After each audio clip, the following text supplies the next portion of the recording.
and welcome back to a new series for rFactor 2. We're here for a brand new season, a brand new car, and some very interesting action that is going to take place over the next 6 rounds, over the next 12 weeks. We've got a whole new series. We've got the Formula Pro car, obviously high power, high downforce open wheel car, and then that also brings with it the Formula Challenge as well. So there's 2 tiers to this, just like the GT series that we've seen, but we're going a little bit different down the side of the Open Wheel Championship. And myself, Cameron, Roger, and Aidan Millward are going to have a bit of an introduction to the season here and get you up and running with the teams and drivers for this championship. Yeah, brand new car, brand new season, and a car that a lot of people have really enjoyed driving. You can see like the B-roll in the background of the cars going through Fania here at Spa, and well, it's just very exciting in general. There you go, introducing to Formula Pro, Red Bull Racing Esports, the first team that we have. It's a very familiar livery that you may have seen in the last 24 hours as they bring their drivers into this sport. So this is a team-based series. So you've got Alex Siebel, Dennis Jordan, formerly of Edge Esports, now in the Red Bull stable. And there's the car that you will be able to identify. Just to point out that the little fluorescent yellow on the top of the roll hoop is for the driver who has the higher number. So it's not like driver 1, driver 2. It's like they'll still be competing as drivers. There will be a team's championship, but there's no sort of like number 1, number 2 in all of this. It's just straight racing and going for it. But Red Bull Racing Esports coming to the fore in the single-seater scene in rFactor 2, and Siebel and Dennis Jordan, very, very fast drivers in their own right, and I'm looking forward to seeing them get racy with the other 25 or 24 or so drivers on the grid, which is really cool. I really can't wait for this. It's the car looks great, the series looks fun, the cars are V10s as well, so they're going to be making a ton of noise, and they're going around one of the best racetracks in the world, so I don't think there's much else to say with that game. Yes, 6 races, $25,000 on the line as well. So this is going to be a great series, and this is some of the best teams that we've got on rFactor 2. So here's the second team. We got R8G Esports, and I'm sure you would have heard of this team. They're doing so good across many platforms, but also on rFactor 2. With their main driver there, Erhan Yuyovsky. Well, I say main driver. They're both good, but Yuyovsky being obviously a double GT Pro champion, which is so difficult to do. There's only been 3 seasons, and he's won 2 of them. But along with that, the BMW Sim M2 CS Racing Cup, he's been one of the highest profile drivers in there, winning the overall race there at the BMW Sim Live last season as well. VEC champion alongside him with Risto Capit as well. They've been together as a partnership for quite a while now, so I think that team's really going to be one to look out for, because as Aidan mentioned, it is a teams championship, so we're really going to be looking at the pair of the drivers rather than just the drivers champion overall. It's really how they both work. And considering there's, I think, 13 teams, you've got to be a really good pairing to get yourself high up towards the top slots. And there's so much prize money on the line as well compared to what we've been racing for in previous championships as well. So I think they're one to look out for. Yeah. Next up, team number 3, introducing to Formula Pro. It's Burst Esports. Now, this is a team that has done very, very well in Formula Sim Racing, the official open wheel championship in rFactor 2. They've got the current FSR world champion, Jean Alesi Esports, as well as Michi Hoyo, driver who has seemed to have found an absolute monumental amount of pace over the last sort of 6 months or so. Came out, won the first 3 races in Formula Sim Racing, and he's been doing very well in GTs, in endurance racing. He's the inaugural GT Challenge champion for rFactor 2, so these are 2 drivers that you definitely need to look out for. Michi, very, very quick. Yerne, twice the world champion in open wheelers in FSR, like I said. So Yerne in the number 17, Michi in the number 10. So they are expected to be in the top 5 every single race without fail. Yeah, they certainly are. Both drivers doing good, not only in open wheels such as FSR, but also GT Pro, really bringing that Burst team forward as well. So it's good to see that they've come to this championship as well. I would say that between those first 3 teams that we've seen, so Red Bull, R8G and Burst, they're probably going to be the ones sort of up there all the time, but we will see, because there are still plenty of good teams to come. And the next one being the one and only Jean Alesi Esports Academy. This team has really sort of moved forward in many ways over the last year or so. They've signed some really good drivers. The main one here being Kasper Stolzer and Jordi Zwijs. Jordi winning the Le Mans 24 Hours in terms of many different series. He's won that, I think, 4 times in total, including the rFactor 24 a couple of years ago now in LMP2. So he's very good in that endurance sort of prototype scene. Is that going to carry over to open wheels? We'll have to find out. He did do FSR in 2020, and he had a fairly decent season, but he didn't really quite get to the upper echelons at the top of the league. So we'll have to see how that one translates for him. But he is a GT Challenge champion in season 2 at the end of 2020 as well. So we'll have to see how that one works out. And regarding what we said about a team performance, his teammate Kasper Stolzer, he is certainly an entertaining driver. He always gets inside the action in the race, so that's certainly one to look out for. But whether he's going to be able to push them to the top in terms of results, that's what we're going to be finding out later on this evening. But he is definitely a team player. Yeah, and the next team that we will be introducing to you, oh, this car looks familiar. It's Rocket SimSport. You may recognise that livery from about, it's well over 10 years ago, but this car will be driven by the reigning GT Pro champion Jan van der Heijden and his Hungarian teammate in the number 23, Daniel Kish. Very, very fast open-wheeler driver in his own right, and Jan van der Heijden as well. I mean, he looks like Valtteri Bottas, but he's very, very, very quick, so expect good things from those. And this is part of the Zancho family. It's like sort of part of that family tree, if you will. And they were one of the invited teams to the series. And it's great to have so many teams in this series associated with top-level open-wheeler teams, past and present as well. So you've got like Jean Alesi, Romain Grosjean, Red Bull, obviously, and now Rocket in the iconic highlighter yellow and white colours of the 2009 World Championship winners. And I think the important thing to note for this team is that last season, GT Pro and GT Challenge, they were the champions with Richards and van der Heijden. So I think that's very, it's going to be very important to see how that one works, because as we said, team championship, you've got to have both the drivers up there. And coming on to the next one, Mercedes-AMG Petronas Esports team. I'm sure this is obviously a very well-known team, being the Mercedes Esports team, but also some very good names in there as well. Bonner House, 5-time FSR champion, so he absolutely knows what he's doing when it comes to open wheels on rFactor. And then he moved to the iRacing World Championship Grand Prix Series, did pretty well over there as well. And then also he was a Vegas E-Race champion back a few years ago as well. So he's certainly done loads of different sort of contests, and he's always really been at the top. He did some decent results in F1 Esports as well, so he certainly knows what he's doing when it comes to open wheels, and we're hearing that he is very quick in this car as well. So when we get to the qualifying in a few minutes time, we will certainly find out, but he is certainly one to look out for when it comes to just being at the top all the time. There's just something that he does, especially in open wheels, where he really gets the most out of the car. But you can't forget Marko Pajic, his teammate, ADAC GT Masters Esports champion as well. So he certainly knows what he's doing, and he's always at the front, beating some top names.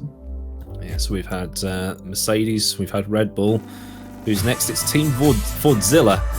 Very striking livery they've got for that car. It's very, very nice. I'm partial to that blue myself. But Team Fordzilla, team that's been around, not really been right at the top, but still Nuno Pinto is a driver that's known in rFactor 2 circles, and Gianmarco Fiduci as well.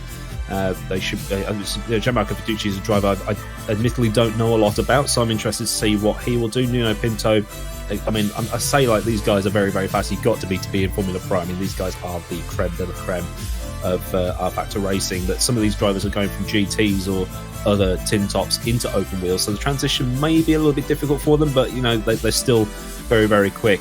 But Nuno Pinto is a driver that should do pretty well, and I'm excited for Gianmarco Fiduci as well. And we need to see what they're going to do. As far as I say, I'm aware they're more sort of GT tin top drivers, with Fiduci also being quite high up in a touring car series at the moment as well. So they certainly know what they're doing in that regard. Open wheel racing is quite a bit different. We do have obviously a lot of slipstream, a lot of DRS. Dirty air is quite a big factor. It's a completely different style of racing. So we'll have to see how that one works out. And this goes for this next team as well. Varga Sim Racing. Yuri Toman, Marcel Chinchik. You would have seen them all over the place in rFactor 2 over the last year. They've been in VEC, the Racing League Pro Championship. They're also GT Challenge, the BMW M2 series as well. All these things, they've been teammates, and they've always been at the top, very closely paced. And I think that's going to be very important for them this season, with it being Teams Championship. Both of them, they're always going to be there. I'd put my money on saying that they're probably going to be always sort of fighting in the top 10 as well. They're really going to be there, and you can't really count them out as well. Not necessarily open wheel specialists as such. They've done certainly a lot with the Orica LMP2 that's in rFactor 2 at the moment, the DLC content there. So they certainly know that car. How that's going to translate over to open wheel racing, we'll have to find out. Obviously, we've got tyre strategies to come into play as well, which you don't always see everywhere. So I think that's really going to be a bit of a learning curve for them. But in terms of raw pace, I think these guys are really going to be up the front. They're going to be ones to look out for. Whether they're going to be fighting for the championship, we'll have to find out. But they're certainly going to be up there.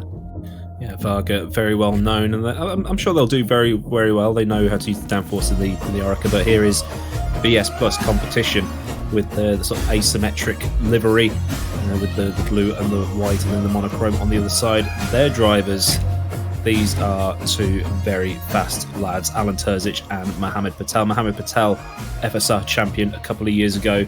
Alan Terzic just seems to be rapid in virtually everything he gets behind the wheel of.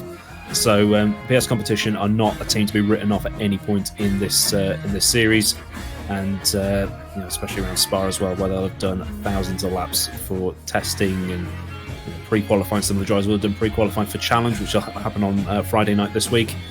And so they're learning everything they can about the car, and these are two guys that will have put in all the hours to learn what they can.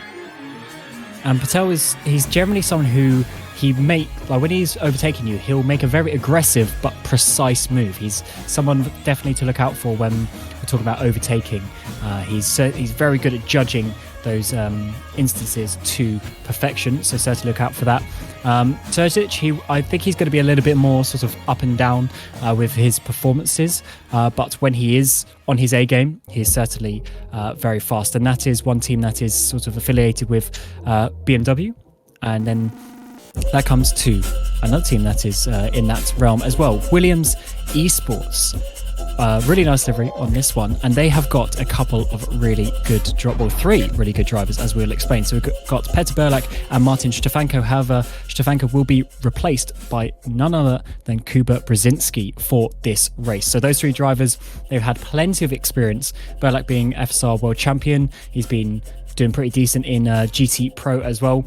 He did go into the relegations this season, but then he did a really good performance to get himself out of that and back into GT Pro, and has been doing a lot of stuff with endurance racing over the last year or so as well, doing the Le Mans Virtual, for instance. Martin Stefanko, he's been around for years. He's still very young. I think he's only about 22, 23 years old, but he seems to have been around for years now. He's a virtual GP champion, and he's done all sorts sort of in various different championships, the V10R series as well, runner-up. So he's done quite a lot. But as I said, he'll be replaced by Brzezinski for this race, who you would have seen in GT Pro. Him and Wisniewski really bringing up the BMW team there as well. So I think that's definitely going to be a team to look out for. And if you've got a replacement driver such as Brzezinski, you know you're in a good team. Yeah, Brzezinski, rapid FSR driver as well before now Team Redline, a team that really needs no introduction. Was it the recent iRacing 8000 Watkins Glen? They won all three categories in one race. So Jeffrey Rietveld, Kevin Siggy, there is a lot of talent behind the wheel in this car, and I mean that car itself just looks like an absolute weapon as well. So this is a team that you would expect to be at the top of this competition. They're one of the best racing stables in all of sim racing. Very, very successful. They've got some very high profile drivers on the books as well, including Max Verstappen, Shane Van Gisbergen, people like that. So these people know what they're doing, and if they don't win more than one race this season, I will be surprised. Yeah, never count out Team Redline. And also Kevin Ziggy, twice a runner-up to Yuyovsky in GT Pro, so certainly knows what he's doing, and I wouldn't be surprised, as you say, if they're going to be winning some races this season. But the interesting thing with this championship compared to GT Pro is there's only one race per round. In GT Pro there's two, there's a sprint and a feature race. In Formula Pro, it's just one 60-minute race, so you've got to make sure you're on your A game, especially in qualifying, to get yourself in a good grid position. Then we come to the penultimate team, MustoGD Esports. I'm sure if you've been around sim racing for a while now, you will know Musto Racing. They've been here for quite a while, ran by David Greco, who I'm sure many of you know works over at Codemasters as well. They raced in FSR for quite a long time, but they've now gone into a lot of GT racing in VEC and GTR 24, various different championships as well. And Bianca Lilla, he is a very sort of flamboyant driver. He went over to F1 Esports and did a couple of seasons over there as well. And he also was a Le Mans Virtual runner-up in the GT category as well. So also his teammate, Valeriano, a bit of a GT master as well. So is that going to translate to open wheels? I know they have done well, Valeriano being the FSR Ace champion in 2018, the second tier over there. So we know that they've got experience in open wheels, but they're very good in GTs. So they're sort of in that period where we need to find out how they're going to go. I wouldn't be surprised if they're sort of a little bit lower down in the championship, but they're certainly going to be interesting to watch. Yeah, and as you say, that was the penultimate team, so this will be the final team, Wolves GR Esports. Now, being a man from Walsall, I shouldn't like this car, but you know, it's they've got the backing of Wolverhampton Wanderers Football Club, which is a big deal. Adam Maguire, Liam Duval driving this car, and I know a bit about Adam Maguire from watching Formula Sim racing and commentating on that. So a very, very fast driver in his own right. Liam Duval, also a very, very fast driver. So, you know, probably a team not to be written off. Probably going to end up being mid-pack, fighting around the mid-pack, but still they are one to watch out for. It's a team that I don't know a lot about, admittedly, but it's still, that just adds to the excitement of what's to come in this series after we're done with this pre-show, and then Lewis and Renee taking you through the actual race. Yes, in terms of the team being fairly new, but obviously Maguire and Duval, they've been around quite a while now in GPVWC, especially in Super League, being champions last year. So they certainly know what they're doing in a competitive open wheel league. So we'll have to see how that one translates, because obviously Formula Pro, this is the creme de la creme. You've seen the teams here, and you've seen the drivers and our cars going around in the background as well. So we certainly know that this is a competitive grid.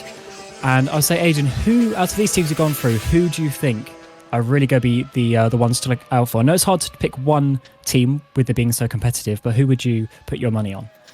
Heart says Rocket, but yeah, being sensible about things. Red Bull, Mercedes with Bono House. Yeah, we're gonna jump over the pronunciation of that all season. As well as R8G and even Burst as well. So there's definitely more than one team that can win it. It's just trying to pick one specifically. But I think Bono in the Mercedes might get it.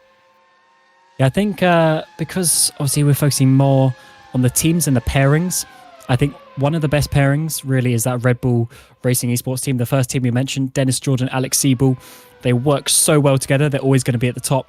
But at the same time, Vargas Sim Racing as well. I think as a pairing, Chinchik and Toman will be very good.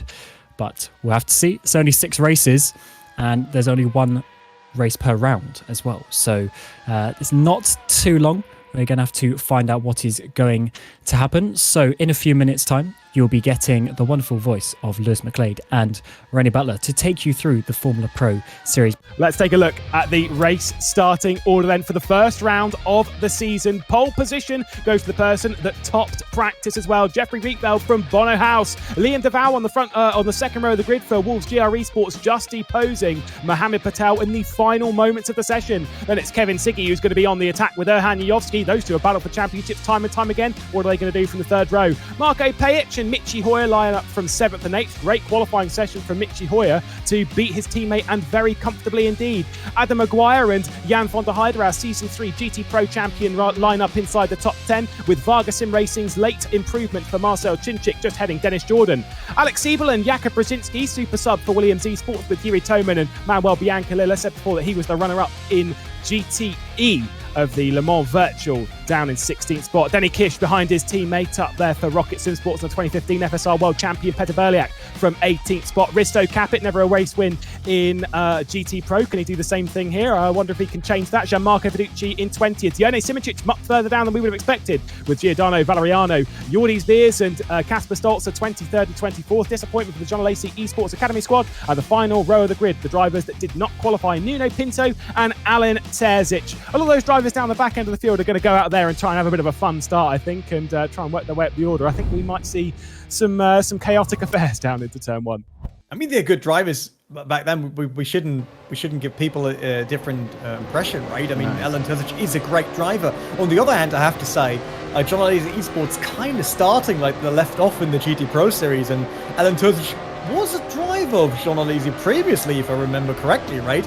So it's kind of that lineup there for the last 2 rows, and I really hope to see Terzic going through this. It's 1 hour race, it's 1 mandatory pit stop, and he can be an aggressive driver, and he can put in some great moves.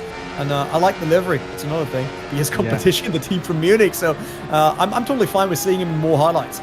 Yeah, absolutely looks fantastic. Terzic, you're absolutely right, was a part of the Jean Alesi Esports Academy. In fact, actually, the last time that when they raced here in GT Challenge, his final race for Jean Alesi Esports Academy was a race victory as well, starting from the back of the grid with Nuno Pinto, who's been impressive in GT Pro as well. But then again, saying, oh, he's been impressive in GT Pro, or you can say that about half the grid, especially those that have been in GT Pro in general. It's a fantastic grid, and I'm sure we're going to get a thrilling 60 minutes of racing here.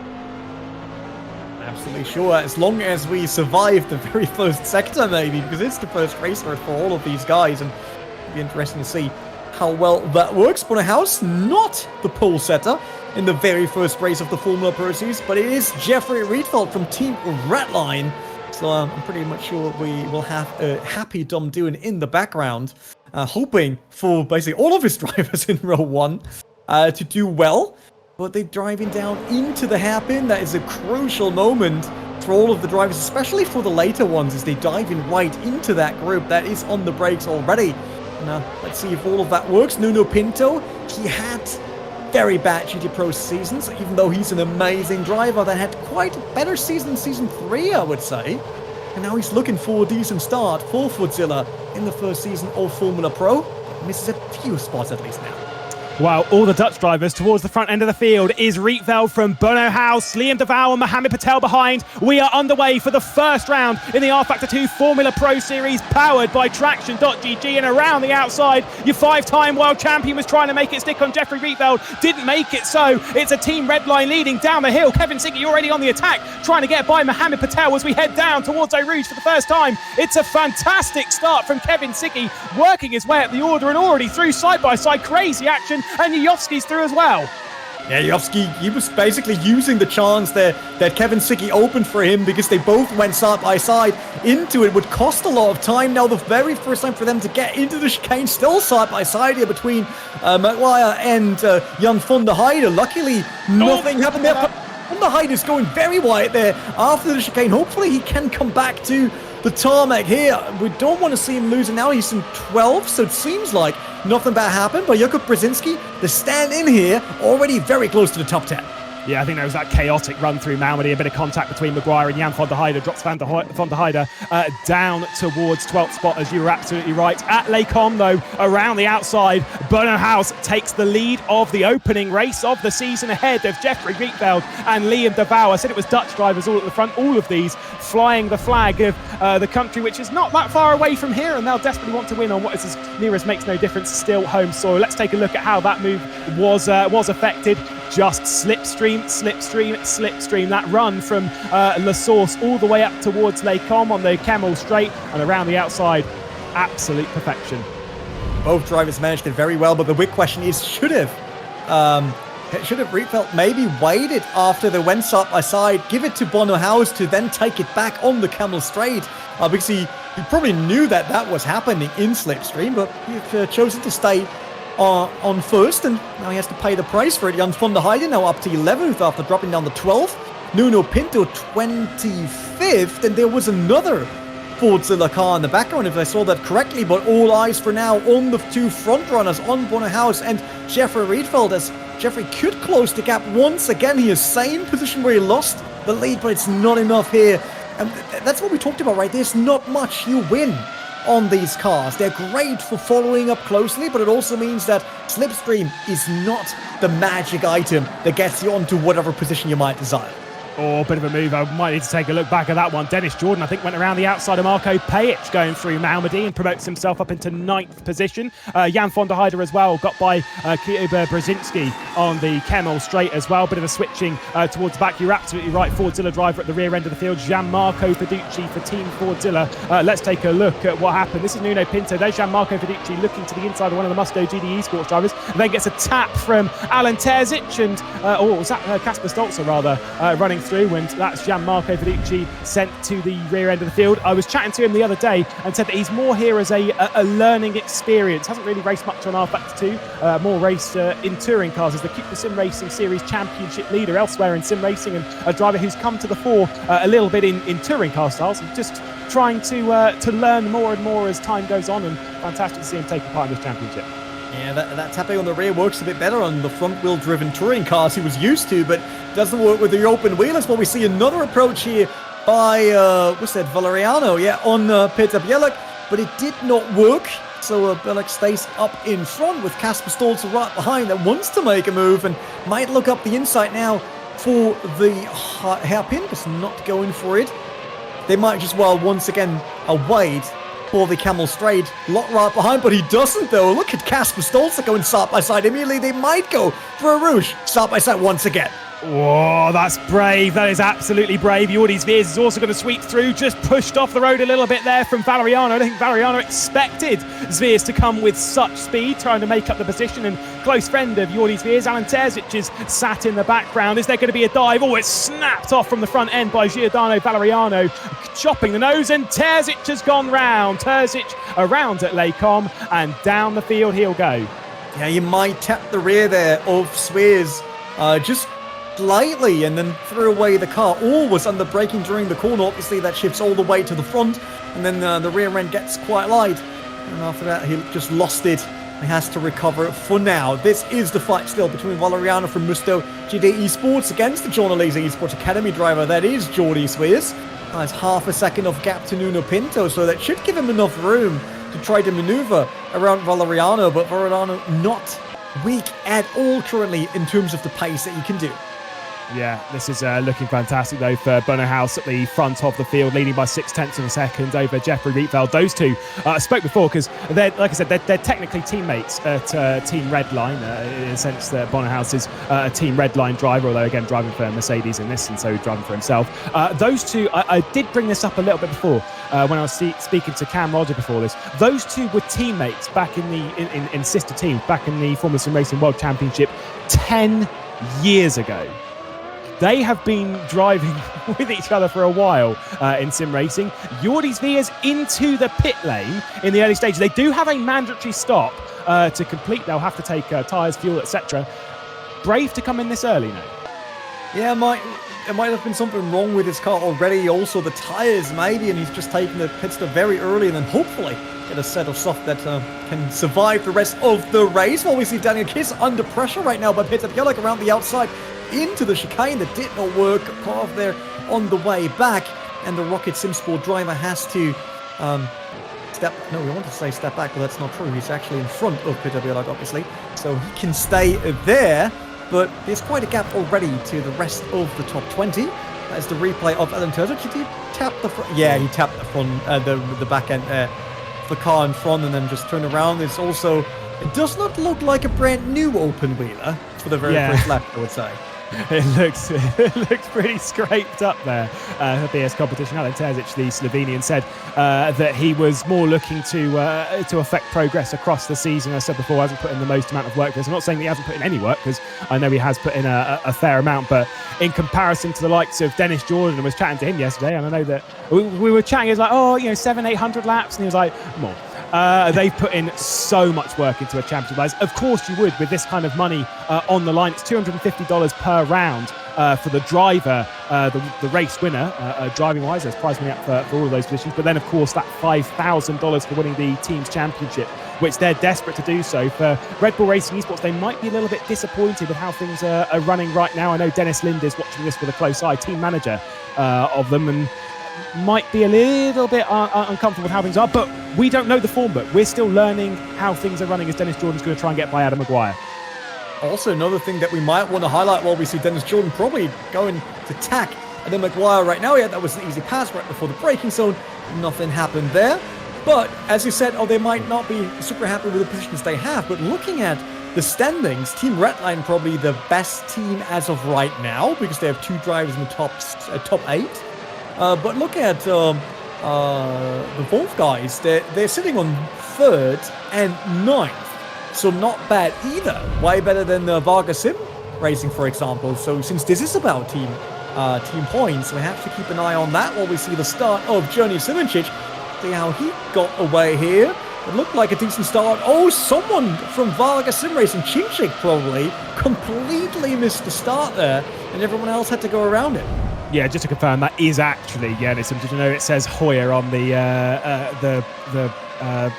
shield? It's not so great that it says Hoyer on the halo, but I'm pretty sure he's potentially just joined in the wrong car, because he has joined in the 10, which is obviously Michi Hoyer's favoured number. So a little bit of a mistake there from Simoncic, but he's not quite affecting the same speed. I was saying that Michi Hoyer is a little bit ahead of him, although he's just been squeezed off a little bit on the run down into the final chicane by Manuel Biancalilla. This is the battle for 10th spot. Marco Pajic, who was more expecting to start and move forward. The driver of Mercedes-AMG drives also for Marla in the ADAC GT Masters Esports Championship. A lot of pressure on his shoulders from a driver who is exceptionally consistent in open wheelers, a driver who knows how to move through a field and always kind of end up somewhere into the top 5. So I'd suspect that Alex Siebel will be marching into the top 10 in a moment's notice. There's the move on Pajic, and I don't know about you, straight line speed for the Red Bulls looking pretty handy right now. Yeah, they're definitely quick. I mean, this is the second overtaking in the 2 laps that we see on the same spot. I mean, it's helping with all that slipstream and not taking away from that. Well, Marco Pajic gets a bit sketchy out of the corner over the curb there. But yeah, they both moved up 1 position. Dennis Jordan and his teammate got another position while we jump on board with Jeffrey Reedfield behind Bono House. And, oh yeah, that was a bit too late under braking. I mean, it looks good for a few seconds on camera, right? You're really close to the lead all of a sudden, but he's not coming out of the winner as the winner of that hairpin. Dropping behind Bono House, but it's still below a second. So depending on, that's another thing we did not talk about yet, right? Depending on what their pit strategy is, and when they actually want to come in, they might run at least a few differences in terms of fuel, tire strategy, or even setup. Well, if there's one driver who knows how to strategize in an open wheel race like that, it is Jean Alesi Esports. I know he's a bit further down the order, and maybe we'll just look to move a bit further up. But obviously, in this sense, you want to run quite a heavy car right now. And we don't know the fuel loads that they're running right now. They can refuel in the pit stop, as far as I've been told. So when they come in to refuel, depending on how much they're running, some drivers might be running around in a heavier car right now, when they may stick in a little bit less fuel, a little bit less of this, a little bit less of that. When you come in to do an undercut, there's so much to play for in terms of strategy. Just want to say as well, fastest lap of the race did come not on the lap that's just been completed, but on the lap before from this driver's teammate Alex Siebel in 10th spot now. Here goes Dennis Jordan to pass yet another Marcel Cinchik after that fantastic late qualifying. And let's be honest, fantastic start to the race for Varga Sim Racing, up to 8th, or up to 7th rather, and now dropped back down to 8th as Dennis Jordan's affecting his charge. Yeah, so it wasn't Cinchik with that awful start for Varga Sim Racing. It was Jerry Tolman that had that problematic getaway from the line, but we see that the Red Bull cars currently are quite quick. I mean, they've taken spot after spot. I think that was the 3rd in a row now that we saw. Yeah. We didn't saw any other overtaking in between. And luckily, the Mercedes and the Red Bull did not touch when they went for it. So yeah. I think that's a good start into this race. But yeah, they definitely got a setup that's right now very, very quick. I mean, Dennis Jordan is already lined up to take down the next driver, which would be Kevin Siggy of Team Redline. This is a superb drive from Dennis Jordan right now. This is where I'd assume they might be running a lighter car or something to that effect, because the speed that they have right now is absolutely incredible. So maybe it might be a longer stop. Who knows? They do like to, as I think David Carter was saying actually, they do like to make a car that is slippery, that is good for overtaking. They've had their fair share of open-wheeled racing since I'm thinking back 2013, 2014. Oh, but deep there from Dennis Jordan, nearly cleared off the rear wing of Kevin Siggy as well as we head down the hill towards Eau Rouge. I mean, I raced Dennis Jordan back in open wheelers in 2016. It's come a long way since then, but a driver who's very, very comfortable and knows how to put apart a setup and strategy over a long-distance race like this. They definitely have that experience, and it will pay off at one point. Might not be at Spa, but at some point during the championship, kind of set for Dennis Jordan now. Obviously, he put Kevin Siggy in the right spot for him to then take him down on the Camel Straight once again, but with that mistake at La Source, it cost him the chance to do it this lap. Bonnehaus still leading, but it's now down to 0.5, and he had been close to 0.7 of the gap between him and Jeffrey Riedfeld previously. So maybe Riedfeld a bit quicker on the last lap, but more or less constant distance between these two. And they still have 45 minutes, more than that, to go in this race. So you don't have to force it. You can wait for the right moment to do that overtake. Yeah, absolutely. I will say when it comes to lap times, the leaders, the top two running 43.7, 43.6. The only other drivers running in the 43s, well, that's the Red Bull Racing cars. The ones running in 7th and 9th, 43.3 on the previous lap from Alex Siebel, as he'll try and pass Marcel Cinchik later, potentially even on the next lap. I don't think he's quite close enough for that, as we're riding on board with Mitchie Hoyer trying to get by Jan van der Heide. Those two have raced with each other quite a bit, as here goes a move from Mohamed Patel, defending rather from Kevin Siggy, and the harder they fight, they were quite close to the rear end of Erhan Yovsky, and Dennis Jordan is now waiting. Yeah, it's like Patel basically sets up Kevin Siggy now for Dennis Jordan. I have to highlight that again, since you've just said Red Bull Racing. It's, by the way, Red Bull Esports. Red Bull Racing Esports, yeah. Yeah, otherwise, Niels Naujoks will probably send out a DM right at that moment telling us that it is Esports. Niels, no worries, we didn't forget about it, but we can also not forget about Kevin Siggy, who's trying to launch an attack on Mohamed Patel, and trying is not the right word, as he just successfully did so, and now Dennis Jordan is all over the back of Patel. The BS competition driver is the team from Munich in the south of Germany that has to defend against the Red Bull powerhouse, Red Bull Racing Esports of Dennis Jordan. Do we get the replay of that maneuver? No, it's about the defensive line from Mohamed Patel into the bus stop chicane. Let's see. Oh, Kevin Siggy was basically already through, and then Mohamed Patel had the better apex there. He could drop the car into the banking a bit more traction out of the corner, and got his position back. Great racing there. I chatted about this yesterday, is that necessarily you don't actually want to pass going into the final chicane, because the moment that you do, you're inviting them to just get straight back past you into Les Combes. And so I'm not going to say that Siggy backed out of it in a sense, but maybe didn't commit to it quite as hard as he could have done. Siggy's race a lot in varying cars, not just open wheelers. GT's, of course, said two-time runner-up in GT Pro in Season 1 and 2. Countless winners in everything else. A winner in the McLaren Shadow Project of 2019. A driver that has jumped about in sim racing, not just from rFactor 2, rFactor 1, iRacing, ACC, whatever it is, whatever you can think of as a sim, he has done it all and been competitive and always seems to come back to us and is mighty, mighty fast. This is Michi Hoyer's move on Jan van der Heide. Gets around the outside through the Kemmel curve, which is a smart move because you get slipstream from the car ahead who's not going to really respond. And Jan van der Heide, smartly, in the 22 fantastic livery from, no bias, Rocket Sim Sport, just easily through.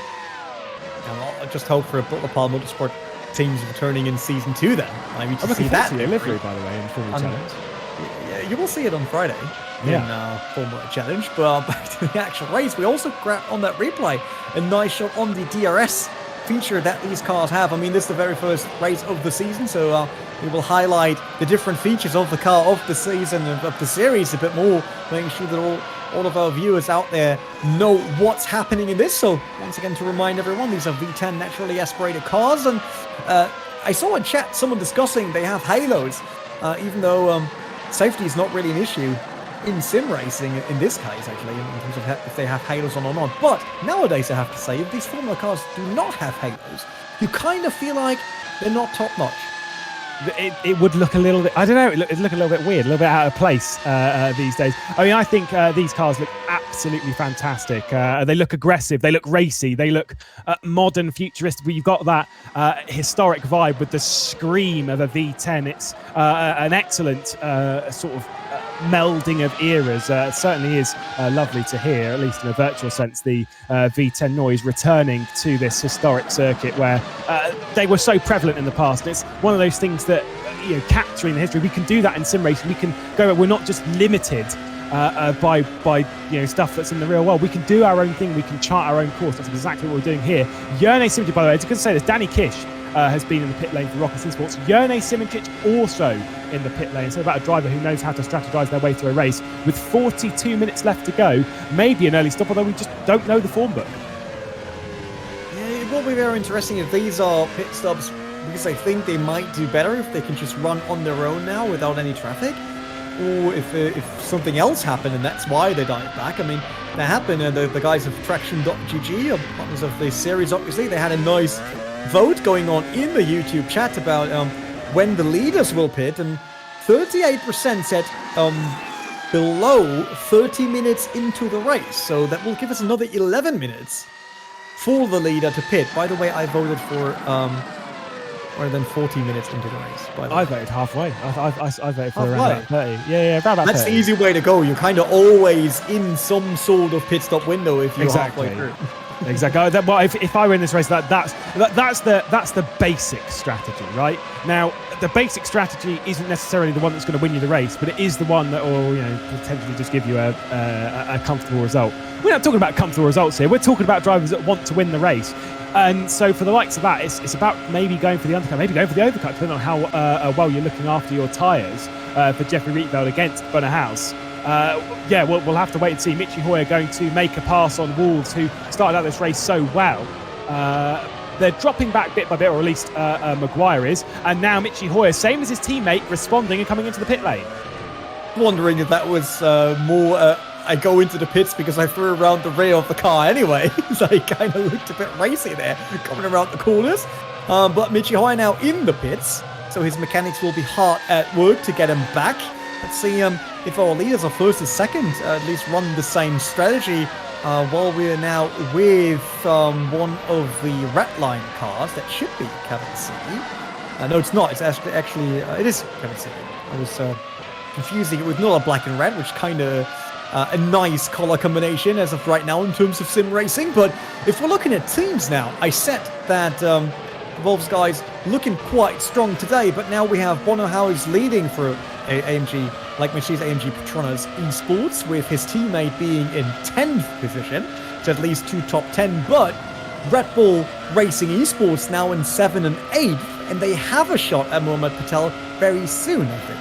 Yeah, they're working for us. So, I did say that maybe Dennis Lin might be a little bit disappointed. I'm sure he's looking and feeling a lot happier now. Obviously, has a lot of faith in those drivers. Dennis Jordan and Alex Siebel moving over. They were more closely linked to the Burst camp, and I still think they work a little bit. I'm not actually 100% sure as to how it is. They worked a little bit with Burst. Of course, they get along with Jean Alesi Esports very, very well. Racing elsewhere in sim racing, still teammates in various things, doing a lot of endurance racing together. They know each other like the back of each other's hands, and they do get along as a group. They do know how to race hard, and we've seen that a good few times as Alex Siebel bails from this and heads into pit lane, so an earlier stop from them. Things are looking a bit more positive for the camp, but it's Redline who would be leading the team's championship if things were to finish now, as they are running second and fifth and looking very, very good indeed. I'm pretty sure Mercedes will be pretty strong in that. Of course, the biggest difference on points is that for the race lead, 35 plays 30 points. And interesting to see Siebel taking an early stop, see where he comes out. Yeah, I guess he went for a pit stop because he was right behind Patel in his teammate, right? It seems like he was a bit quicker at the very last laps. And so he can get the pit stop out of the way, get some more clean air, and then really run for his best lap time instead of being stuck in traffic like his teammates. And Jordan is right behind Warmup Patel. So for right now, Kevin Siggy in front of them, and then it's Ernejovski, a driver that we did not see that much so far. Runs a bit wide there, coming through no name. The left kink 90 degrees, but yeah, Ernejovski so far didn't have any great overtaking opportunity, I would say, but also didn't have to defend that hard. Let's see if Kevin Siggy might be able to close that gap of half a second and attack him very soon. Just going to give a shout, by the way, to the texture work on that weird side. That looks fantastic. Look at that. Really does look very, very nice. By the way, Siebel out of the pit lane and has come out behind Alan Terzic. Actually came out ahead of Alan Terzic. Terzic made a move before they got down into Eau Rouge, and now trying to fire one through. There's contact between the two, was alongside. Well, we were wondering if we were going to talk about this today. Alex Siebel trying to get the move done in Poo on different strategies between the two. Terzic just turns in. Very, very unfortunate there, in a kind of realistic TV program here that we cut away from that immediately when it happened, but I'm absolutely sure the director will get that on your screens very, very soon. There's so much happening on the track, really hard to have your eyes absolutely everywhere, so not blaming anyone here. Ernejovski now in defensive mode, probably, as Kevin Siggy is definitely able to close that gap, and Mohamed Patel a bit further down the line, now with no one right behind him, as the Red Bull Racing Esports car is gone. Kevin Siggy around the outside, and he will probably get that move done even before getting into the braking zone. He does so, yep. And that was an easy one for Kevin Siggy, sending Ernejovski down to fifth. Where's Risto Capet, though? We didn't have his teammate on camera at all so far in the very first half of the race, and only trying to find him in the standings. 15th. 15. Oh, that's why. There he is. Yeah, Risto Capet right behind Peter Bielek, in front of the Mazda GT Esports car. Also, Team Fordzilla, 17th and 19th, so a bit better than they started. And actually found their way back, and since we had a few incidents now already, we're mixing up the grid once again. Dennis Jordan into the pit lane, by the way, to complete his stop. No traffic ahead of him. The next car down the road is Gianmarco Viducci for Team Fordzilla. We'll take another look at the incident. This is on board with Alex Siebel, and you can see gets alongside, commits it. Maybe you could argue he's missing the apex. Maybe you could argue that Alan Terzic turns in. That's a hard one. That's a tough one. I think the main thing you could argue, I don't think Alex Siebel was far enough alongside, but realistically, he's trying to make a move. He's racing someone that is not actually technically for position. Alan Terzic's yet to stop in this race, and maybe being a bit of a nuisance to Siebel. I wonder if there'll be conversations between Terzic and Dennis Lind, after the race, and potentially even Alex Siebel might get involved as well. I'm sure he'll be pretty frustrated after that, and that's going to be a hard thing to come back from. Yeah, very unfortunate. I mean, if this would have been a fight pole position, then you're right. I mean, he wasn't really alongside enough to claim that position up the inside. But on the other hand, Terzic wasn't defending. So he was probably hoping for Alan Terzic to just let that door open and let him through. But it's also a corner that you do not want to overshot, because it's very hard to get the car back to not lose the rear once you go out to the dirt. So probably a bit of... Alan Terzic being afraid of opening up the line there.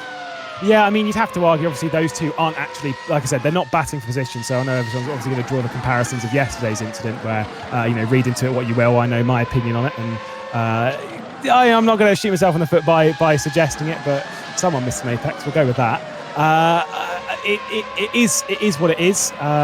Here, I would argue that Siebel wasn't really missing the apex. He wasn't alongside her. That's the most important thing. And maybe you could say that Terzic shouldn't have turned in. Maybe he shouldn't have gone for a move there. But again, they're racing at the highest level, and was it worth the risk? Was it worth it when you've got better overtaking opportunities around the circuit, like at the chicane, like at Les Combes? You've got other places where you can affect that move, but again, you just don't want to lose any time. And it is what it is. It's happened. Move on and fight another day. This driver continuing to lead. Actually, this is teammate, isn't it? So, Bonnehaus, rather, coming through the first corner, leading the way from Jeffrey Rietveld, 0.6 of a second. I was confused by the BS competition car directly behind, which is Alan Terzic, and I was wondering if this was a bit further down the order, but no. Alan Terzic, a lap down in the race, and the first driver to do so, Adam Maguire, into the pit lane.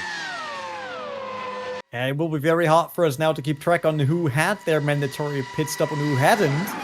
So we need to keep that in mind, making sure that we know exactly what's happening. And I wonder if Bonnehaus is actually checking his rearview mirror that often. I mean, it's always at half a second gap towards Jeffrey Rietveld from Team Redline. So far, besides the start, he never had to defend that position. We get the replay of Bonnehaus. Instead, it is a slow-mo. Awesome.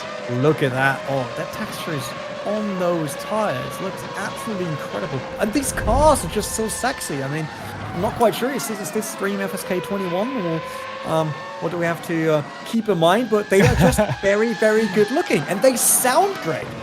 They are very pretty looking. I did a photograph edit in classic fashion. Of course, you got to give it a go of them. They're intensely detailed. They get to the bit where there's some jagged edges on the floor, and I thought, oh god. And it is a bit of a nightmare to get around the photograph. Totally worth it though, because it looks aggressive. It looks mean. It's on the attack, and really is a pretty car. And hopefully we do get this in the real world, or at least something to this effect a bit closer in the real world. No response in the pit lane from Bonnehaus or Jeffrey Rietveld. So they're going to continue on. Same with Liam Deval.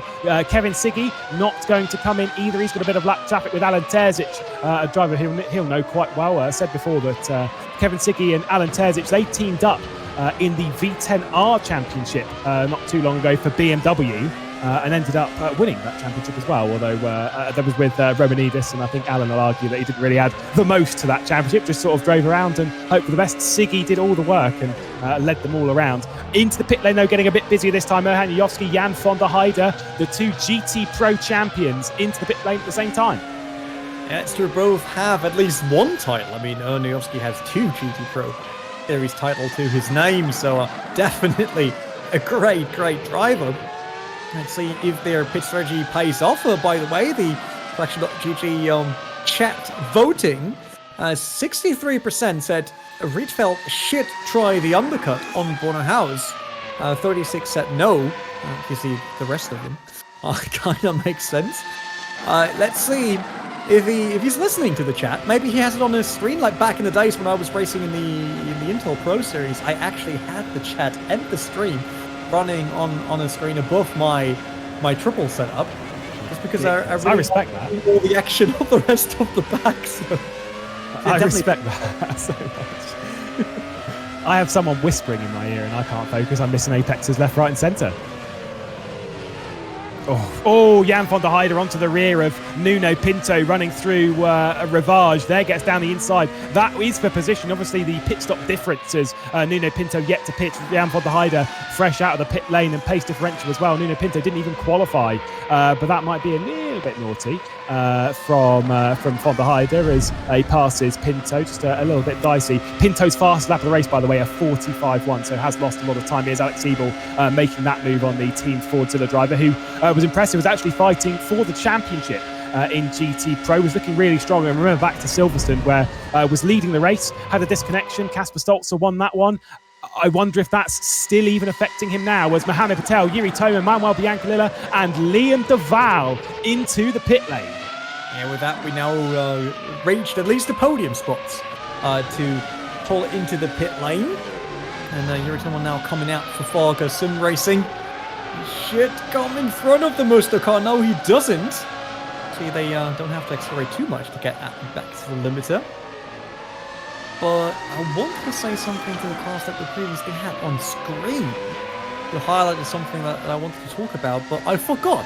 Seems like getting old. I will say one thing. Simic has made up a lot of ground. Where is he now? Well, he's up into 13th, but bearing in mind he was 15th with a pistol. Oh, who's had a crash? It's Giordano Valeriano, who's had a crash at Les Combes. Pretty big one in the background. There he is for MustoGG Esports. So there's another position for Simic. But Simic came in, I think he was around about 15th or 16th spot. Then he's come into the pit lane and worked up. He started from 21st. He's now running in 12th. Post pit stop, has jumped the likes of Erhan Yovsky, of Mohamed Patel, of Michi Hoyer, of Alex Siebel, of Jan van der Heijden as well. That is some serious progress.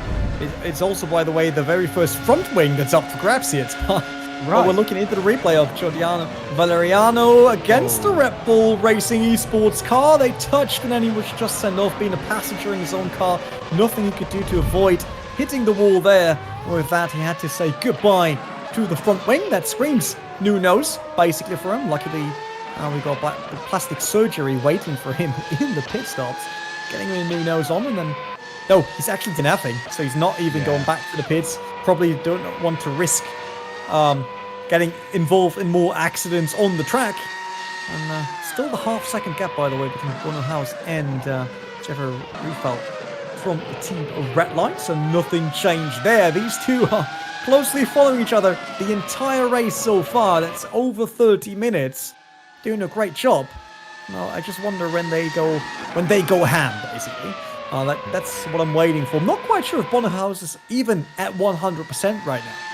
No, me neither. By the way, Dennis Jordan has set the fastest lap of the race, a 42.680. That's a second faster than Bonnehaus right now, and that's allowed him to pass Liam Deval. That was in the pit lane sequence as well. So speaking of undercuts, they've made that one work, as I said, Jerne Simic, who's worked their way up the order. This could be looking a lot better for Dennis Jordan. It was contact, by the way, between Jordan and Valeriano. I'd more lean in their sense of it's them two coming together. Valeriano seemed to miss the apex a little bit himself. I think Jordan was giving plenty of room. The two come together. We see that time and time again at Les Combes. It's just two cars coming together, the typical expectation. First one into the pit lane, second one into the pit lane as well. Bonnehaus followed by Jeffrey Rietveld. The vote was to undercut.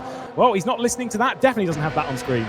Yeah, I wonder if they just didn't want to risk any strategic play, so they decided to just go whenever Bonnehaus is going to keep it lined up, and maybe someone had the better entry into the pit lane. You can win a bit of time, at least a fraction of a second, if you have the better entry. Bonnehaus is now passing him. Rietveld is still standing. I think nothing really changed between those two. Yes, apparently 0.6 of a second longer stop for Jeffrey Rietveld, so a little bit longer. Reminder, by the way, for anyone who's used to racing elsewhere in sim racing, contact is on in the pit lane. They can't just drive through each other. You've got to treat it as a regular pit lane, unsafe releases and all. Bonnehaus has made up a bit of time. Yellow flag out in sector 2. Who is that who's dropping down the order? Alan Terzic is out of the race, so 2 retirements, and Alex Siebel as well. Alex Siebel is out of the race. What's happened to Red Bull Racing Esports' number 13, the 3rd retirement in quick succession? They race that completely falls apart. This is a team championship. Red Bull Racing Esports was looking so strong here at Spa-Francorchamps. Now, with one car less, let's see, that is behind Valeriano. Does he actually run into Valeriano? No, he doesn't. Alex Siebel goes... He doesn't! He's clipping him! Unbelievable, sending both cars into the wall. Obviously, Valeriano lost another wing. Oh, that's why he had to DNF. Oh, he was without a wing already, but was that Siebel trying to go back onto the line, completely overlooking the Musto car that was still there? Now, anyone who's seen, I can't remember who it was on, one of the caterings, I think it was 2013 Interlagos in the Brazilian Grand Prix, and Lewis Hamilton comes back across the front end of Caterham, was lapping him, of course, and the Caterham goes straight into the rear end. It's because...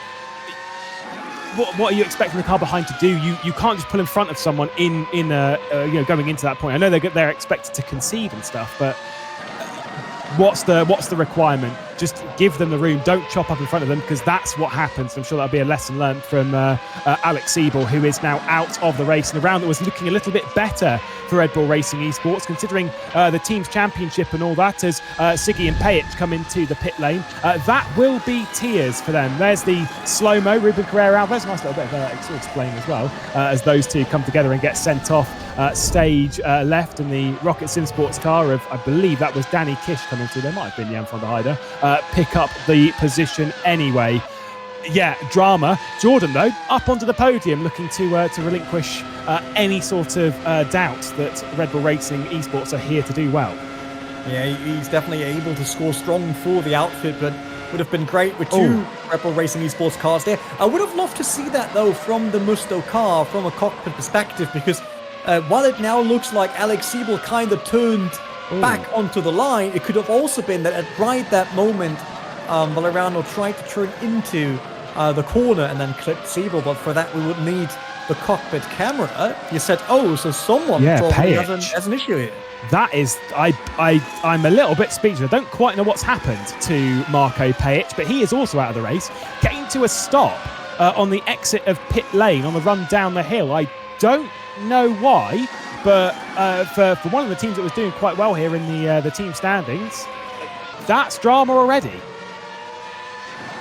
Baffled, speechless once again. Don't know what is going on there, but for Mercedes-AMG Petronas Esports, despite them leading the race, that's certainly not what they wanted. Now it needs to be the 35 points. Let's take a look at what happened as we ride on board with Valeriano. This is where Siebel's going to chop in front, and I think you'll kind of see that Valeriano, at least from my opinion, can't do anything about it. The two days just come together.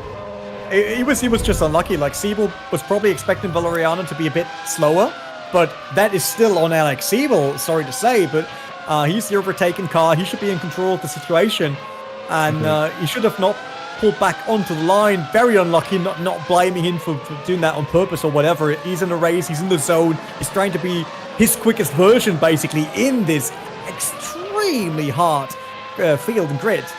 So things like that happen. By the way, we also see Rudy van Buren showing up in the chat. By the way, one of the drivers I would have expected to also be in the championship. Remarkable R32 driver, and also a real racing driver as of right now. Jan van der Heide now being attacked by Peter Bielak that comes around from Williams Esports. Obviously making happen before the braking zone. There is enough slipstream together with the DRS that really helps. And sending Jan van der Heide back one position up to 12th. Yeah, plenty of big drivers in the championship. It was good to see Rudy van Buren, of course, world's fastest gamer back in 2017. Was actually in the finals with the driver that's leading the race, Bunnerhaus. So interesting to see big names appearing. One of the many Team Redline drivers as well. Pajic out and then out. Is the pit limiter not coming off? Yeah, the pit limiter's not coming off. You can look, he's locked at 60k. How does that happen for him? I've never had that, a pit limiter coming on and then never coming back off again. Yeah, that's what I'm wondering. It's like if he was able to turn it on, then he should have been able to turn it off. Yeah, you got the button. So it's unless he pressed it so hard that he basically destroyed it right going into the pits, and it was not working coming out of the pits. Jumping on board with Michi Hoyer, who is inside the top 10, and pulling in for the second time now, isn't he?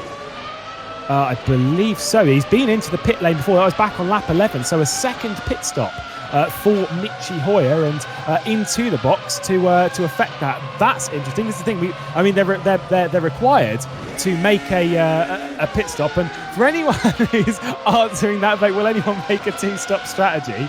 Well, let's be honest, that is a solid yes. I don't think anyone from the front will, but we certainly know that someone's trying it. It's like everyone else that's a tip no now, that's 53% as of right now, are wrong. That's 25 people since 50 people already voted in the chat. By the way, great work from TraxionGG, bringing us some engagement here in the chat. And just shoot your questions or whatever. We're trying to keep an eye on the chat, even though there is plenty of action here on the Spa racetrack. Michi Hoyer dropped down to 18th. I mean, that's still not bad.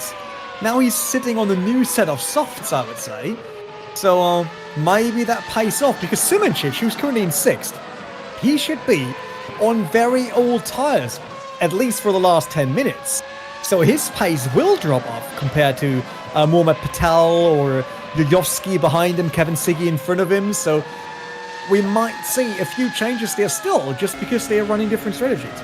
Well, talking of those, that tyre differential, Jean Simicic's previous lap, a 43.946. Kevin Siggy's fastest lap of the race, a 42.577.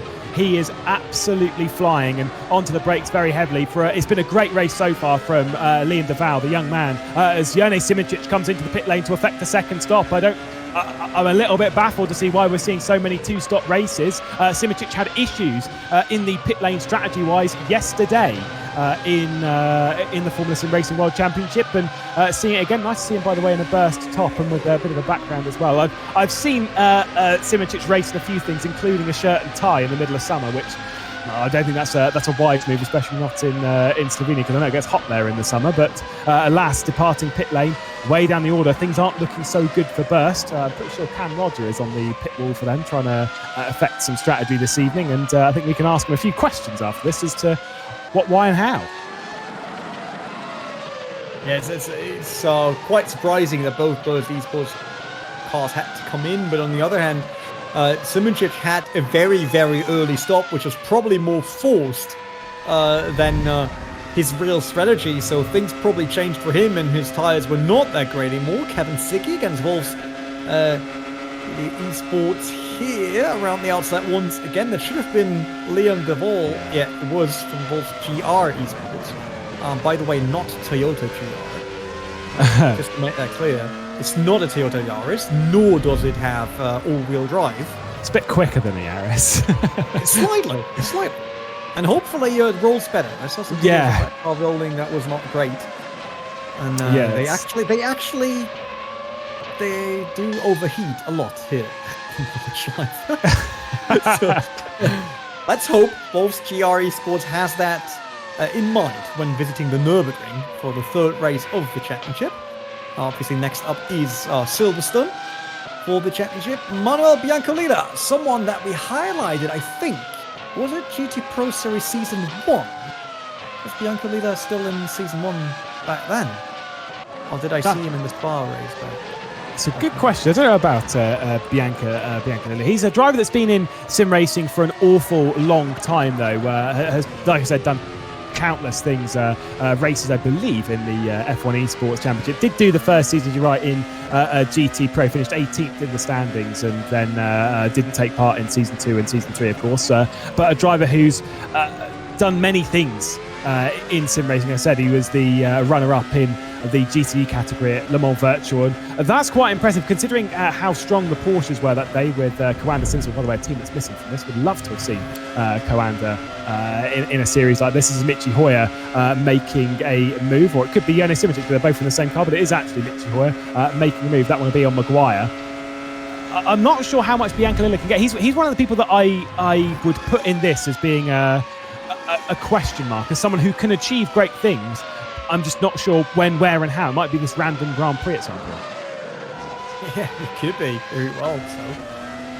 Back to the fight that we have on screen. Kasper Stolzen now up to 15th, having Johnny Simic behind him, but Simic on brand new tyres because he did his second pit stop, and there's still 16 minutes on the clock. I wonder if that might even pay off for a top 10 result. I mean, where did he start? And then he also had that very early pit stop due to a small contact, I think, if I remember correctly. Oh, Dennis in the pit lane. Dennis Jordan in the pit lane.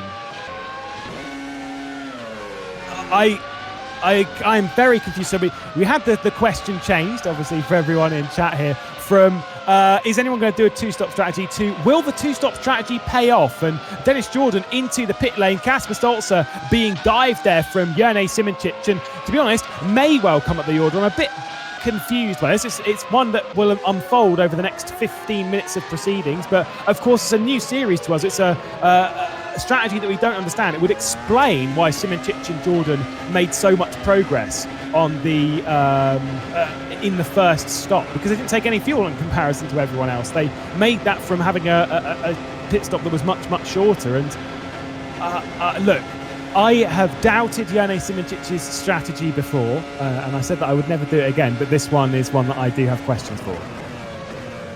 I'm not quite sure yet. 15 minutes is still a long time to go, and we see him being a ton quicker than Kasper Stolzer, but on the other hand, Kasper Stolzer was fairly far behind early in the race, so might not be the absolute max currently in pace on the track. Who is? It's obviously Bono House, who's complete control. What a surprise for a Mercedes-AMG Petronas car. I think that never happened in the history of motorsport, even in the virtual world. But so far he does very well, keeping the Team Redline car of Jeffrey Rietveld in a nice distance, making sure that he's never getting in striking range. And definitely did not change after the pit stop. They had a great pit stop there from Bono House, and he can be proud of his crew, I would say. Well, that's it. It's like I said, the pit stop for Bono was 6/10 shorter. That could be a little bit less fuel, maybe taking a bit more on the start. And that 6/10 was enough to break the slipstream range. And from that point on, has just cleared off into the distance. They are both now lapping at fairly identical lap times, mid 43s for the pair of them. A 43.4 in the previous, plays a 43.5 from House and Rietveld a piece. So you can see it there at the bottom of your screen. It was 1/10 slower from Rietveld, which realistically at this point things is not much. You can see that ebb and flow. It's just House just making the progress where he needed to. I was going to speak of Formula Sim Racing World Champions. This was the first driver to win a Formula Sim Racing World Championship after Bono House. This is Petter Burdek trying to get by Jiri Toman on the run down the hill into Rivage, and looking fairly pacey at the moment.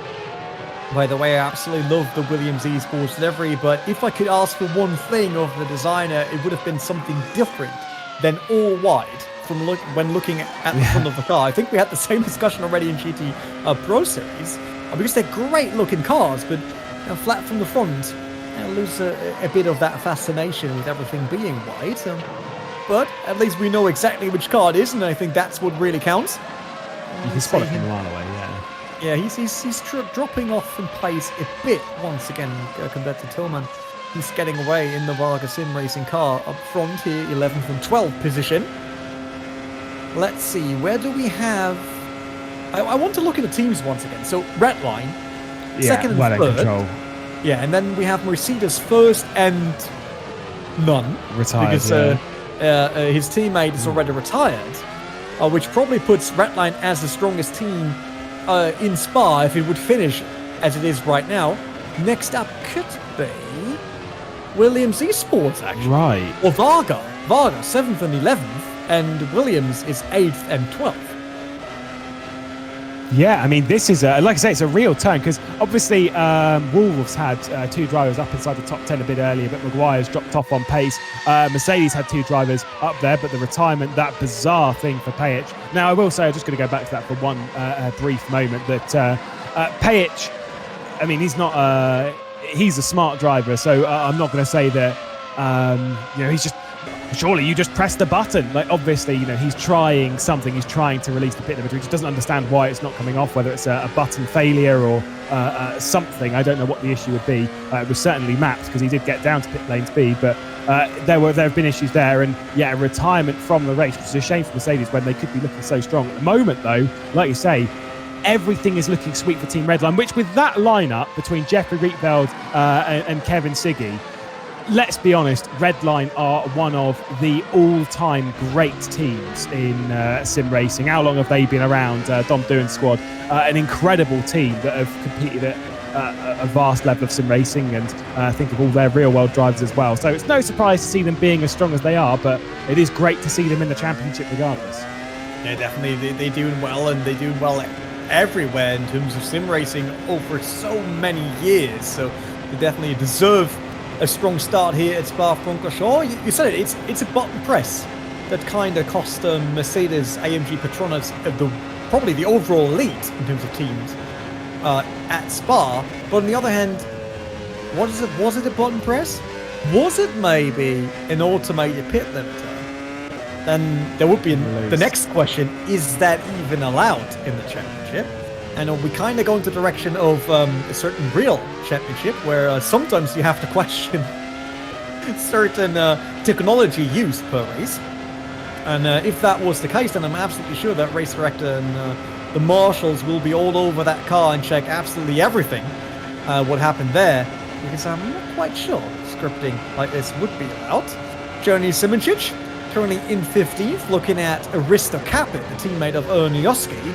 Capit and Ernioski both more on the silent side in terms of the race here at the season opener. But I'm pretty much sure that Simoncic and Capit that had multiple fights in the GT series previously, that Capit will not give up that spot just easy. These are two drivers that we'll talk about GT Pro for a quick second. Because when you speak of two drivers, by the way, I think there was a yellow flag out in Sector 2, which I think might have been Jordi Spears, who's returned to pit lane for the third time in this race, was the first driver to make a pit stop and now returns into pit lane, what seems to be a bit of a home for Spears at this track where he won the championship against the likes of Vargas Marcel Cincic in a fantastic fashion a little while ago in Season 2. GT Pro, but these two drivers, or GT Challenge rather, these two drivers have been in GT Pro since the very beginning, and they're two drivers that we know are top quality drivers. The fact that neither of them have won a race at that level speaks volumes of the competitive nature of it, and especially, again, speaking here, the fact that they're running in 14th and 15th. I know oddities on strategy and stuff, but it shows how strong the series is and how much some of these teams are getting out of the car.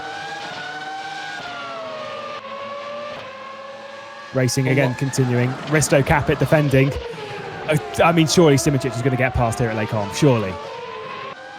Yeah, it should be like with all the slipstream and DRS working for him. As soon as they went up radio, it should be an easy move. At least in his playbook, I would say. He gets the slipstream and should be able to flap that rear wing and then go around the outside once again.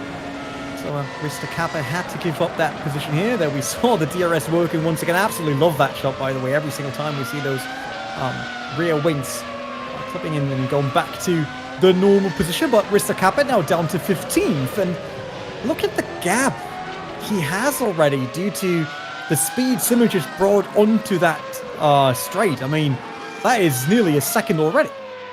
Yeah, it's, I mean, there's this tyre differential as well. Of course, we're talking about these cars will all be weighing roughly the same, but it's just how much grip is left in Jean Alesi Esports' brand new soft compound tyres as he'll be charging up to try and just, again, each position's a point, and that's what he's got to focus on. A fairly disappointing round thus far for Burst. Certainly not the round they were expecting, running 14th and 16th, which is okay points. A reminder, there are some teams that aren't looking to win this championship. They're more looking to stay in the series, avoid relegation. I was chatting to a couple beforehand that there's a couple of drivers and teams that just want to score points on a decent basis and avoid being one of the bottom two teams. Well, now that we've had quite a lot of retirements to open the season, I think some of those teams might actually be breathing a sigh of relief. It's just a 6-round championship. There's almost no time to recover from issues, and so if you've had them in round one, well, you're going to be carrying that weight all the way through the season. You're right on board with Dennis Jordan, going to try and get by Williams Esports' Peter Berjak.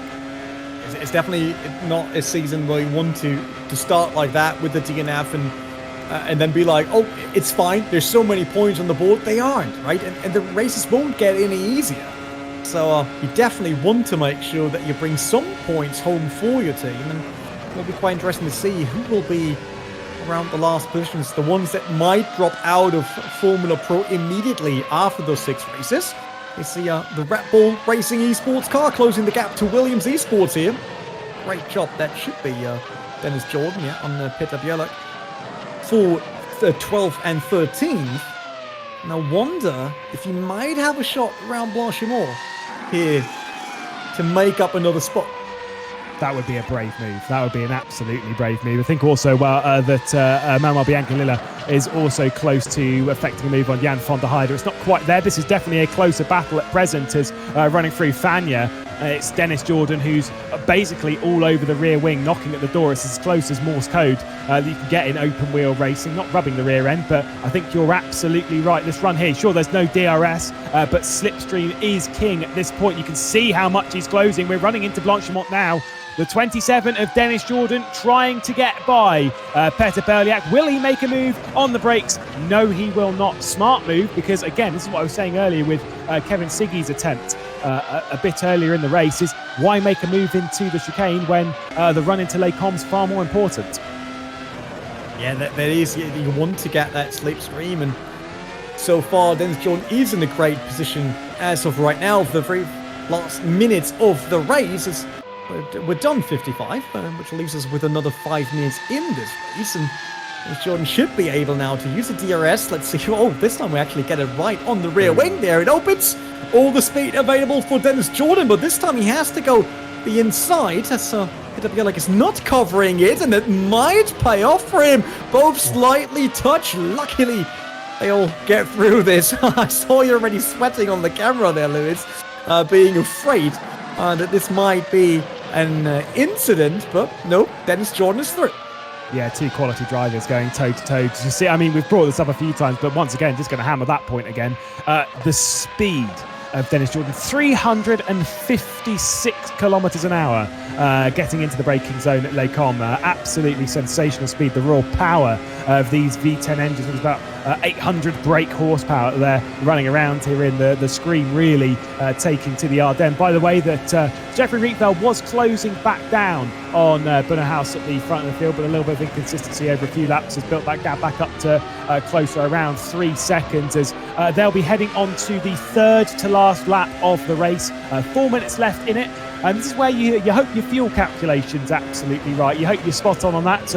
Erhan Yovsky riding on board with him now, trying to get himself a top 5. Definitely can't complain about the BOP here as he runs down the hill. 6th spot for him, looking better at this attempt at Spa than it was in Season 3 of GT Pro. Yeah, I've got to bring it up. You know I do.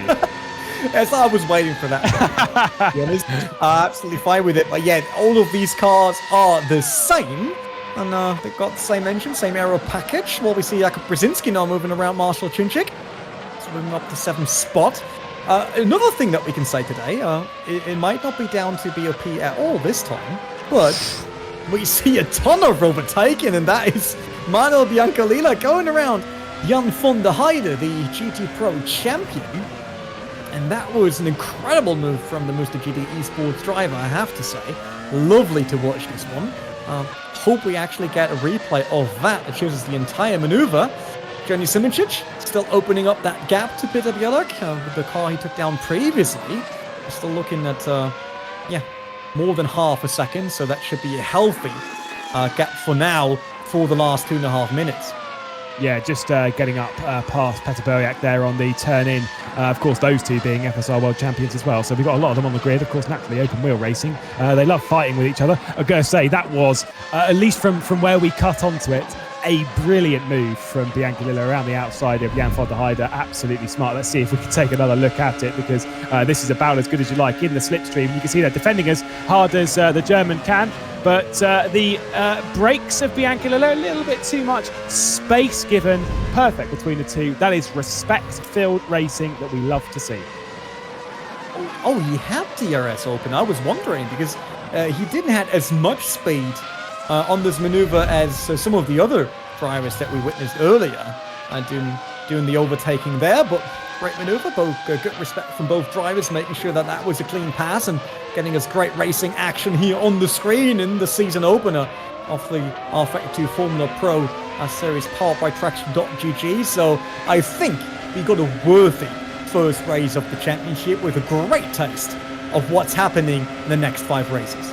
Yeah, exactly. It's a short season, but we are going to have a thriller all the way through if this is anything to go by. A great opener of the season, and that's why you pick a track like this. Spa always delivers good stuff. Risto Kappa defending, but leaves enough of the door for Michi Hoyer to come through to take 15th position off of him. Goes for the cutback, going through Les Combes. Might try and make a move at Malmedy on the run down to Rivage, but it's not enough, and the German of Michi Hoyer progressing a position.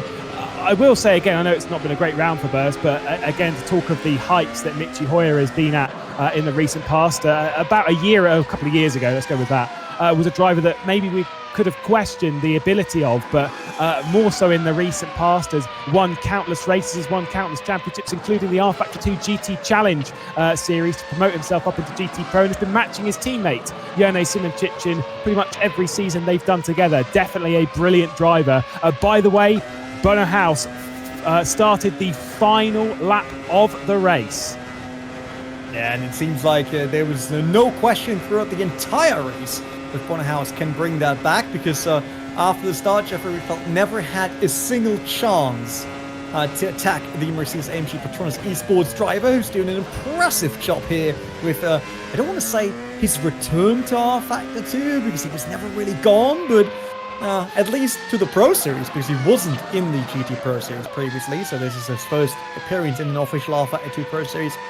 Now with the open wheelers, and he's having a great one in Spa-Francorchamps. Manuel Biancolila might see himself defending against the same move of Jan van der Heijden, the move that he just did a lap ago. And the Rocket Sim Sport driver managed to go around the outside, but they both touch on the apex. As Biancolila tries to defend, he turns around Jan van der Heijden, who spins twice, luckily not hitting anything, back into the race. But what was that? Both drivers being fairly similar in terms of pace throughout the chicane. And it seems like that was hard defending and bad luck for Jan van der Heijden. Yeah, I think we need to take a second look at that after the race, as Dennis Jordan as well will be on the rear end coming into the braking zone at bus stop. I'm absolutely sure. Front of the field, though, I mean, you may not welcome back to rFactor 2, but I certainly will. When it comes to top-level competition, he's been away from us for a little while, has been taking part elsewhere, but Mr. 5-time comes out of the final corner. What else can this driver win? Bonner House on top here at Spa, and that will feel perfectly good. Jeffrey Rietveld coming in behind, and I'm pretty sure Dom Doohan will be looking on pretty happy, because if you count Bonner House as a red line driver, it's a lockout on the podium. Rietveld and Siggy looking to take control of this championship in the very early stages with second and third. Liam Duval did fantastically well, was running third most of the day, dropped down to fourth in the final moments, and Mohammed Patel will follow him across the line. Will Jan van der Heijden be able to hang on from Dennis Jordan? The answer to that question is yes, but not by much. Across in 11th, promoting Giri Toman into the top 10. I'm kind of sad now that we don't have a real podium ceremony, because I was wondering what the Team Redline hymn will be. Right? They should be like that. So in the Pro Series, every team should get his own soundtrack in. So we have that for the podium ceremony. But you're right, it's the 2 Team Redline drivers, 3 account for Bonner House. But that's a great start for them into this series. That should also get them way more points than Mercedes-AMG Petronas Esports. So Redline should be leading team, going over to Great Britain, to Silverstone. Mitchie Hoyer finishes 15th in front of Rista Capit, who is down to 16th, and then 17th. That is the second Volv's GR Esports car, driven by Adam McGuire. And then I didn't catch the next car behind that. Well, we see the podium in a formation flight, I would say. Bonner House. I just wonder, Bonner House had a ton of these races, right? Where he starts pole, he went away, and he showed great consistency. Does he sometimes feel like it would be more fun with a reverse grid? Oh, maybe indeed. I mean, either way, he just loves racing. He's very good from the front, but did have to work for it because Rietveld was there. Let's take a look again then what happened between Biancolila and Jan van der Heijden. So van der Heijden gets through on the slipstream. Biancolila is there, cut across, beautifully judged, maybe turned in a little bit too much, left the nose down the inside, bottomed out on the curb and spins Jan van der Heijden. A bit of a hard one to pick out there. I'm not sure your view on it. It just looked a bit of hard racing between the two. We'll get your opinion on that in a moment. The race order then, of course, unofficial as things would stand. Bonner House taking the first win of the season with Rietveld and Siggy rounding out the podium. Deval, Mohammed Patel, the top 5 with Dijovski. Brzezinski, super sub for Williams Esports, up to 7th spot. The Le Mans virtual winner, Marcel Cinchik and Manuel Biancolila. Yuri Toman, Varga looking good inside the top 10. Behind that, of course, the results would switch, seeing Jan van der Heijden in 11th spot, and Marcel Cinchik would be gaining through that as well, say up to 8th. Close stuff between them. What are your thoughts on that incident?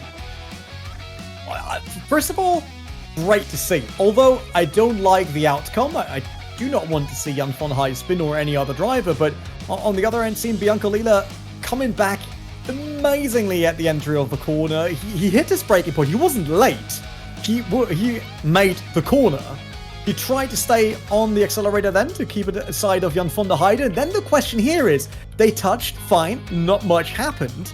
But is it then down to Jan van der Heijden overlooking Biancolila on the inside because he obviously closed the door?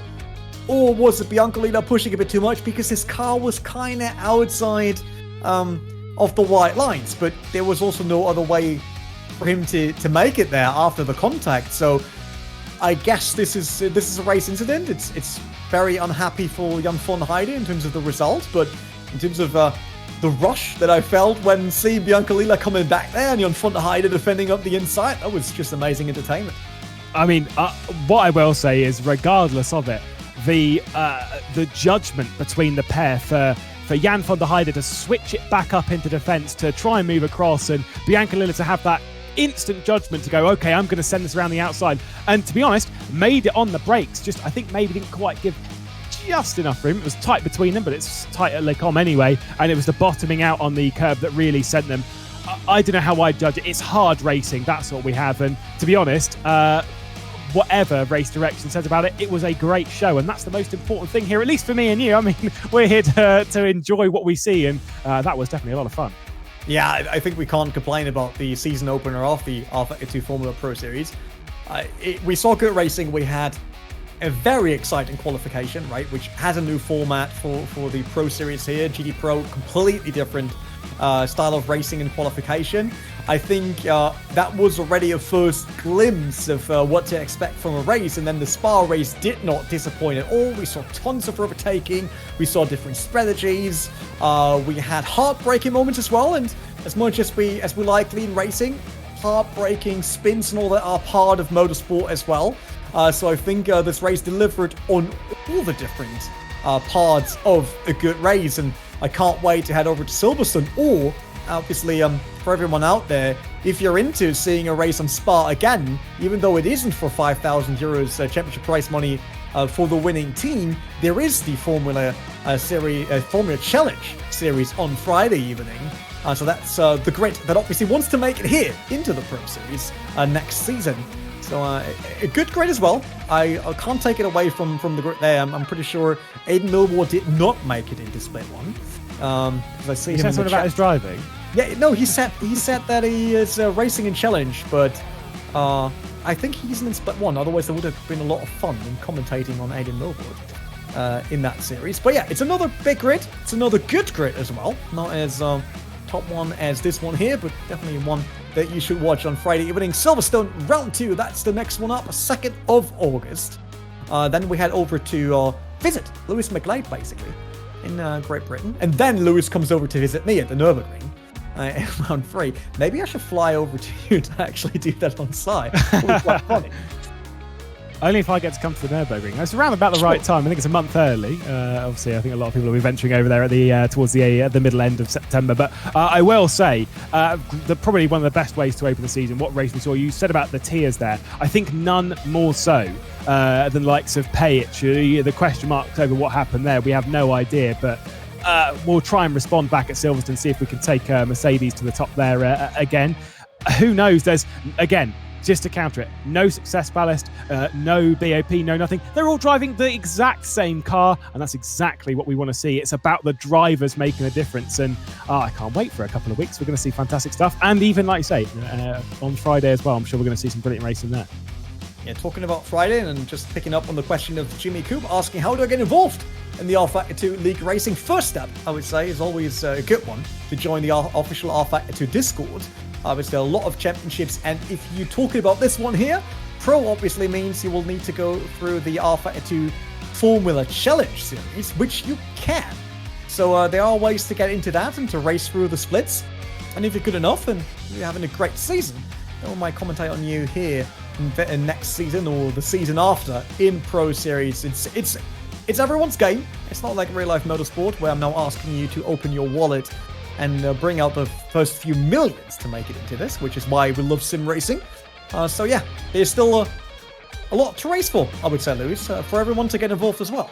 Oh yeah, this is I love this. I've always said this before when it comes to with the Pro Series, that they're hard to get into. That's exactly the design, is that it's difficult to get into Formula Pro, it's difficult to get into GT Pro, and that's why we see the very, very best in these championships. If you want to win a championship at this level, you have to perform regardless of anything else. You've got to be on top form, and that's exactly what we've seen. You've got to be good enough to get on the grid, and the best way to weigh that up is by taking on some other competitors that want their way on. And like I say, we're going to see some brilliant racing, not only in Formula Challenge, but also in GT Pro and GT Challenge as well at a later date. I'm sure we're going to see more brilliant racing. So the season opener is in the books, so I say thank you to Lewis McGlady for joining me on this very first race of the Formula Pro Series. Mark down in your calendar, Friday, there is the rFactor 2 Formula Challenge. Then on Monday next week, you will see the GT Pro Series powered by TraxionGG. So if you're into GTE racing and the best GT drivers, then check that out next Monday, same place here, same timing as the Formula Pro Series, and we will return in 2 weeks' time. My name is Rennie Butler. Until then, goodbye.